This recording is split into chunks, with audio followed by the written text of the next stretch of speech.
श्री स्वामी समर्थ.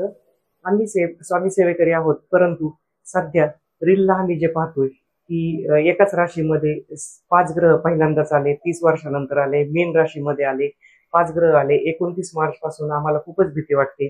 3 राशींना 7.5 चालू आहे, मीन, कुंभ आणि मेष. तर आम्ही काय करावं?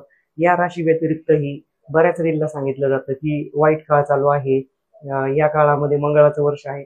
कुठल्याही परिस्थितीमध्ये घाबरण्याचं कारण नाही. जो स्वामी सेवेकरी असतो त्याच्या आयुष्याची पूर्ण चावी महाराजांकडे असते. आयुष्याची दोरी महाराजांच्या हातात असते. नित्य सेवेचा जोर वाढवणं गरजेचं आहे.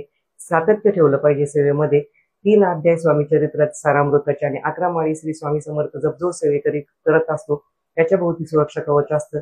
त्या व्यतिरिक्त ज्यांना वाटतं माझी 7.5 चालू आहे त्यांनी नवग्रह स्तोत्र न चुकता वाचावे. तसेच हनुमंताची सेवा वाढवावी. मंगळवार, शनिवारी शनी मारुतीला जावं. केंद्रात जाणं येणं वाढवावं. घरी नैवेद्य आरती सुरू करावी.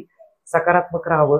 कुठलेही श्री स्वामी समर्थ महाराजांचं वाक्य आहे, तुझे ग्रह कितीही वाईट असू द्या, तू जेव्हा माझी सेवा करत असतो तेव्हा तुझ्या आयुष्याची सर्व दोरी, सर्व तुझ्या आयुष्यातील निर्णय मी घेत असतो. श्री स्वामी समर्थ.